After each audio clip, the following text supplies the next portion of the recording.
सपना चौधरी, रश्मिका मंदाना, प्राजक्ता माळी असं event management politics ज्यांना करायचं असेल त्यांनी परळीला यावं, त्याचं शिक्षण घ्यावं आणि संपूर्ण देशात त्याचा प्रसार करावा असं विधान केलंय सुरेश धस यांनी।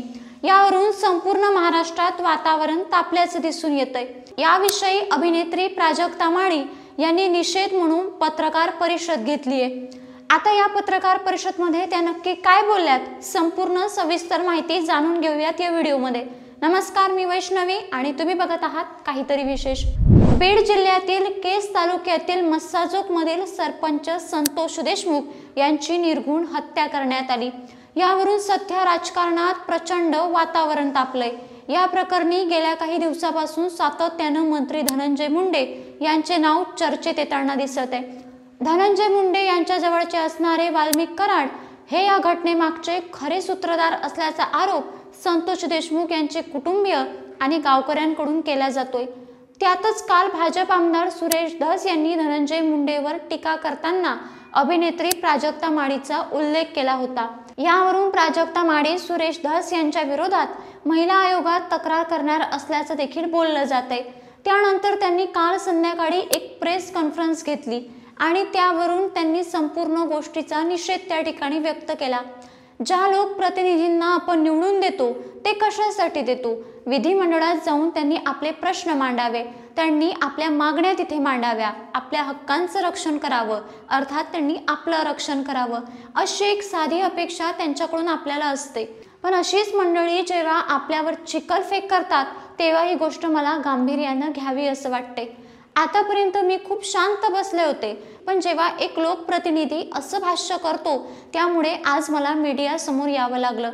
तुम्ही एका राजकारण्यावर तुमचा राग काढताय, टीका करताय, तुमचं ते काय चाललंय ते चालू द्या, पण त्यात आमच्यासारख्या कलाकारांना मध्ये का घेत आहात?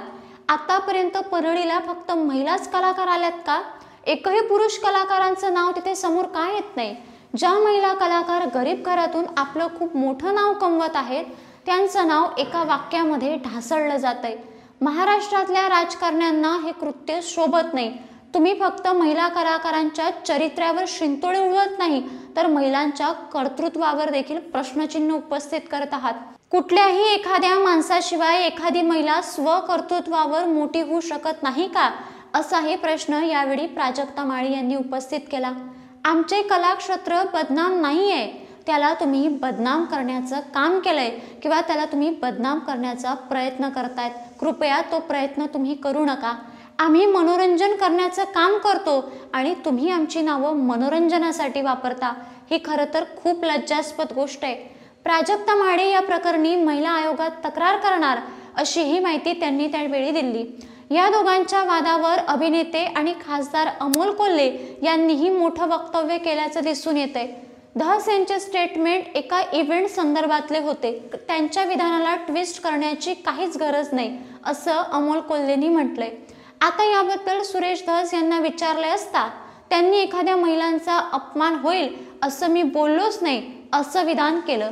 हा विषय कुठे नेऊच नका, एखाद्या महिलाचा अपमान होईल असं मी बोललोच नाही, त्यांना माझं वाईट वाटावं असं तिथे काही कारणच नाही, कारण त्यांना मी तसं काही बोललोच नाही। त्यांनी महिला आयोगाकडे जावं, बाबासाहेबांनी स्वातंत्र्य दिलेलं आहे, त्या उपर काहीही ठरवलं तर मला काहीच हरकत नाही। मी त्यांचा हास्य जत्रा कार्यक्रम नेहमी पाहत असतो। एक मराठी मुलगी वर जाते याचा मला सार्थ अभिमान आहे, पण त्या उपरही त्या आयोगाकडे गेल्या तर मी त्याला सामोरे जाईल। मी चुकीचं बोललो नाही, त्यामुळे मी माझी बाजू मांडत राहील। मी प्राजक्ता माळींना प्राजक्ता माळी नाही म्हटलं तर प्राजक्ता ताई असा मी त्यांचा उल्लेख केला, असं एकंदरीतच वक्तव्य सुरेश धस यांनी केलं। ही घटना राजकारणाचा विषय नाही। मला 1:30 वाजता बावनकुळेचा फोन आला, बोलणं झालं नाही, मी ट्राय करतोय पण मी काहीही चुकीचं करणार नाही। माझ्या बोलण्यातलं जर काही चुकीचं वाटलं असेल तर पक्षाने तेव्हा मला लगेच थांबवलं असतं। ही घटना खऱ्या अर्थानं राजकारणाचा विषय नाही तर ही न्यायाची लढाई आहे, असं एकंदरीतच मत सुरेश धस यांनी मांडलेलं आहे। आता या घटनेबद्दल तुम्हाला नक्की काय वाटतं? एका राजकारणी व्यक्तीनं दुसऱ्या राजकारणी व्यक्तीवर टीका करावी आणि ती टीका करत असताना एखादा महिला कलाकाराचं नाव घ्यावं आणि तिची अगदी 20-25 वर्षाची मेहनत पूर्ण पाण्यात बुडवावी। या घटनेकडे तुम्ही कसं बघता? सुरेश धस यांनी प्राजक्ता माळीचं नाव घेणं योग्य होतं की अयोग्य होतं? यावर नक्की तुम्हाला काय वाटतं आम्हाला कमेंट करून कळवा। आणि अशाच पद्धतीचे नवनवीन अपडेटेड व्हिडिओ पाहण्यासाठी काहीतरी विशेष या चॅनलला सबस्क्राईब करायला विसरू नका।